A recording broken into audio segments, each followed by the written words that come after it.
All things are given you. God's trust in you is limitless. He knows his Son. He gives without exception, holding nothing back that can contribute to your happiness. And yet, unless your will is one with his gifts are not received. But what would make you think there is another will than his? Here is the paradox that underlies the making of the world.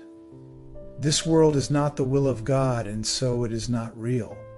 Yet those who think it real must still believe there is another will, and one which leads to opposite effects from those he wills. Impossible indeed, but every mind which looks upon the world and judges it as certain, solid, trustworthy, and true, believes in two creators, or in one, himself alone, but never in one God. The gifts of God are not acceptable to anyone who holds such strange beliefs. He must believe that to accept God's gifts, however evident they may become, however urgently he may be called to claim them as his own, is to be pressed to treachery against himself. He must deny their presence, contradict the truth, and suffer to preserve the world he made. Here is the only home he thinks he knows. Here is the only safety he believes that he can find. Without the world he made is he an outcast, homeless and afraid. He does not realize that it is here he is afraid indeed, and homeless too, an outcast wandering so far from home. So long away he does not realize he has forgotten where he came from, where he goes, and even who he really is. Yet in his lonely, senseless wanderings, God's gifts go with him, all unknown to him. He cannot lose them. But he will not look at what is given him. He wanders on, aware of the futility he sees about him everywhere, perceiving how his little lot but dwindles as he goes ahead to nowhere.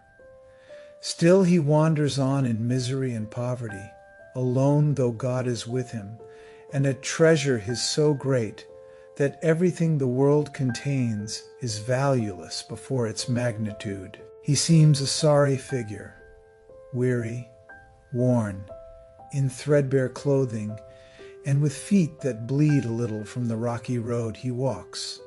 No one but has identified with him, for everyone who comes here has pursued the path he follows, and has felt defeat and hopelessness as he is feeling them. Yet is he really tragic when you see that he is following the way he chose, and need but realize who walks with him and open up his treasures to be free? This is your chosen self, the one you made as a replacement for reality. This is the self you savagely defend against all reason, every evidence and all the witnesses, with proof to show this is not you. You heed them not. You go on your appointed way, with eyes cast down, lest you might catch a glimpse of truth and be released from self-deception and set free. You cower fearfully, lest you should feel Christ's touch upon your shoulder and perceive his gentle hand directing you to look upon your gifts. How could you then proclaim your poverty and exile? He would make you laugh at this perception of yourself. Where is self-pity then? And what becomes of all the tragedy you sought to make for him whom God intended only joy? Your ancient fear has come upon you now, and justice has caught up with you at last. Christ's hand has touched your shoulder, and you feel that you are not alone. You even think the miserable self you thought was you may not be your identity. Perhaps God's word is truer than your own. Perhaps his gifts to you are real. Perhaps he has not wholly been outwitted by your plan to keep his Son in deep oblivion and go the way you chose without yourself. God's will does not oppose. It merely is. It is not God you have imprisoned in your plan to lose yourself. He does not know about a plan so alien to his will. There was a need he did not understand, to which he gave an answer. That is all. And you who have this answer given you have need no more of anything but this. Now do we live, for now we cannot die. The wish for death is answered, and the sight that looked upon it now has been replaced by vision, which perceives that you are not what you pretend to be. One walks with you who gently answers all your fears, with this one merciful reply, "It is not so." He points to all the gifts you have, each time the thought of poverty oppresses you, and speaks of his companionship when you perceive yourself as lonely and afraid, yet he reminds you still of one thing more you had forgotten, for his touch on you has made you like himself. The gifts you have are not for you alone. What he has come to offer you, you now must learn to give. This is the lesson that his giving holds, for he has saved you from the solitude you sought to make, in which to hide from God. He has reminded you of all the gifts that God has given you. He speaks as well of what becomes your will.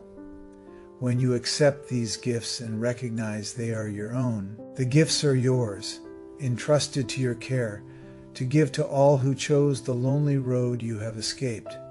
They do not understand, they but pursue their wishes. It is you who teach them now. For you have learned of Christ there is another way for them to walk. Teach them by showing them the happiness that comes to those who feel the touch of Christ and recognize God's gifts. Let sorrow not tempt you to be unfaithful to your trust. Your sighs will now betray the hopes of those who look to you for their release. Your tears are theirs. If you are sick, you but withhold their healing. What you fear but teaches them their fears are justified. Your hand becomes the giver of Christ's touch. Your change of mind becomes the proof that who accepts God's gifts can never suffer anything. You are entrusted with the world's release from pain. Betray it not. Become the living proof of what Christ's touch can offer everyone. God has entrusted all his gifts to you.